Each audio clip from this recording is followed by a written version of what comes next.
इंसान नहीं जो इस रैली को एक्सप्लेन करे और राय दे कि यहां पर आपको क्या अब करना चाहिए। देवान साहब, 20% ऊपर जबकि 80% ऊपर आपने इसका डिस्कवर्ड प्राइस देखा था। अब बताइए इंडिगो पेंट्स में क्या करना चाहिए उन खुशनसीब निवेशकों को जिनको आईपीओ में स्टॉक मिला है। देखिए, आईपीओ में जो शैलजी स्टॉक मिलता है, जो अप्लाई करते हैं, उसमें दो किस्म के लोग हैं। एक जिनको तो लिस्टिंग पे निकलना ही है, जो भाव अच्छा मिला तो निकलना है, तो उनके लिए तो कोई दो राय है ही नहीं इसमें। आप दोनों हाथ से रंग बटोरे और प्रॉफिट बुक करें।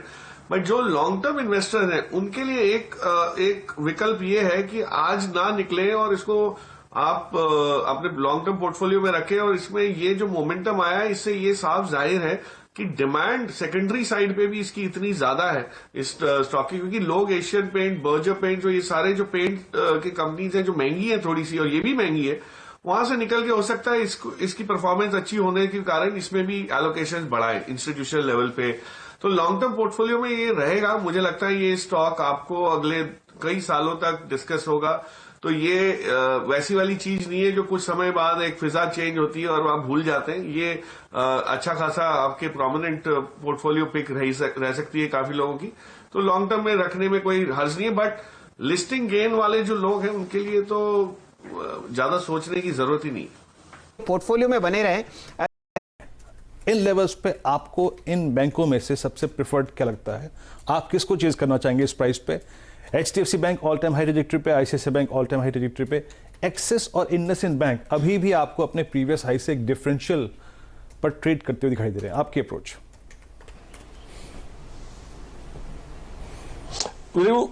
ये देखिए, ये जो सारी रिपोर्टें जो आती हैं ये काफी लंबी अवधि के लिए एटलीस्ट 1 साल प्लस के नजरिए से दी जाती हैं। गलती लोग क्या करते हैं, आज 600 रुपए पे हम ICICI बैंक 850 की उम्मीद लगा के बैठ जाते हैं।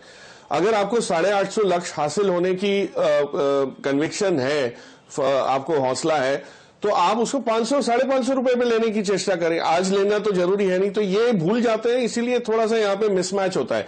मैं इन सारी कंपनीज में से, बैंकिंग कंपनीज में से मानता हूंगा, हमने ICICI की बात तो उसके QIP के टाइम की थी 360 पे, तो आप देख रहे हैं वहां से किस टाइप की चाल आ चुकी है।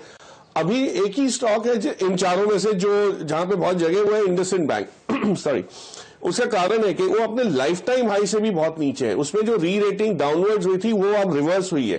तो ग्रोथ आएगी, री रेटिंग होगी, तो वहां पे आपको शायद चाल अच्छी खासी मिल सकती है मोमेंटम की वजह से। बट बाकी बैंक्स थोड़े से ओवर प्राइस हो जाएंगे और मार्च के बाद लेने का मौका आपको इनमें ज्यादा रहेगा from a longer term perspective. हाँ, ट्रेडर्स के लिए ऑफकोर्स कह नहीं सकता, वो उनके लिए थोड़ा सा हाई रिस्क हाई रिटर्न की जिनको आदत है वो ले सकते हैं। But I would be cautious with banks. इस लक्ष्य को लेके आज के आज लेने की बजाय I would wait for it. ये लक्ष्य याद रखिएगा लंबे आपको टाटा मोटर्स और टाटा मोटर DVR में दिख रहा है। आप बहुत सटीक राय देते हैं कि मोमेंटम चेज ना करें क्योंकि यहां पर हाथ जलने के ज्यादा चांसेस होते हैं। बताइए टाटा मोटर्स पर आप क्या राय रख रहे हैं? इस काउंटर ने जो रिटर्न दिया है वो तो देखते ही बनता है। एब्सोल्युटली, आई थिंक ये देखिए, ये होता है जब कोई कंपनी अपनी पॉलिसीज और अपनी गलतियों को सुधारने के लिए पहल करते हैं, उसमें सक्षम रहते हैं। और जो दिशा इन्होंने जो पकड़ी है, खास करके आप याद करिए, इन्होंने ऐलान किया था कि 3 साल में नेट डेट फ्री हो जाएंगे। और ये वही बिजनेस है जो JLR को की जब उसका अधिग्रहण हुआ था तो इतना ऋण में दबे हुए थे, इतना डेट में दबे हुए थे कि आपके इनकी डी रेटिंग होते हुए देखा, 70 रुपए तक का भाव देखा, जो भी नीचे के लेवल्स आए, और वहां से इसने बाउंस बैक किया है। सिर्फ एक ही चिंता इसमें जो आ सकती है, जो इसकी रुकावट बन सकती है शैल जी, वो ये है कि ग्लोबल मार्केट्स में अगर कहीं आपको सेकेंड वेव, थर्ड वेव के इम्पैक्ट से स्लो डाउन दिखता है, चाइना ऑफ कोर्स स्टेबलाइज काफी हद तक होना शुरू हो गया है, जो बहुत बड़ा इनके लिए पॉजिटिव है। वो री रेटिंग की वजह से ही आपको उस वजह से ये स्टॉक में री रेटिंग जारी है। बट कहीं ना कहीं ये थोड़ा सा कॉशियस होने की जरूरत इसलिए है कि अब इसके रिस्क बढ़ जाते हैं। तो जो अवधि 2-3 साल की डेट रिडक्शन की है, उसको देखिए क्वार्टर ऑन क्वार्टर, आपको उसका अंदेशा भी आ जाएगा। उसको अगर वो स्लो हो जाती है तो लोगों को थोड़ा सा ये पसंद नहीं आएगा। तो प्रॉफिट बुक करना है, नीचे के लेवल्स पे एंटर करना है, मुमकिन है। और जो डीवीआर पहले जो डिस्काउंटेड था इतना ज्यादा फ्रॉम द अंडरलाइन, वहां पे भी डिस्काउंट थोड़ा सा घट गया है। आपको याद हो तो हमने एक बार इसकी बात की थी, 4 महीने पहले 45-50 रुपए पे हुआ करता था, आज 125-30 है। तो ये इस टाइप के मूव आपको डीवीआर में जो मिल रहे हैं उसका एडवांटेज लेना हो तो आपको ये जब डिस्काउंट एक्सपैंड होता है तो वापस डीवीआर के थ्रू आप इसमें वो कर सकते हैं, एक्सपोजर ले सकते हैं। पर थोड़ा सा इस समय मैं कॉशियस जरूर रहना चाहूंगा क्योंकि run up has been too sharp. Okay, अच्छा, एक इंटरेस्टिंग फैक्ट है टाटा मोटर्स में, कल शॉर्ट कवरिंग थी, यानी जो मंदड़ी बीच में हावी हुए थे ना वो काटते हुए नजर आए थे। टॉप ओआई गेनर था अमारा बैटरीज, उसके बाद अशोक लेलैंड 12.4% ओआई की राय दी थी प्रकाश दीवान जी आप एलएनटी पर। पूरा का पूरा स्पेस काफी वाइब्रेंट है इस वक्त। आपकी राय एलएनटी पे इस प्रॉफिट को कैश में कन्वर्ट करें या फिर अभी भी होल्ड, और कैपिटल गुड्स स्पेस पे दूसरा श्रेणी का स्टॉक जिसको आप चेज करना चाहेंगे वो कौन सा होगा?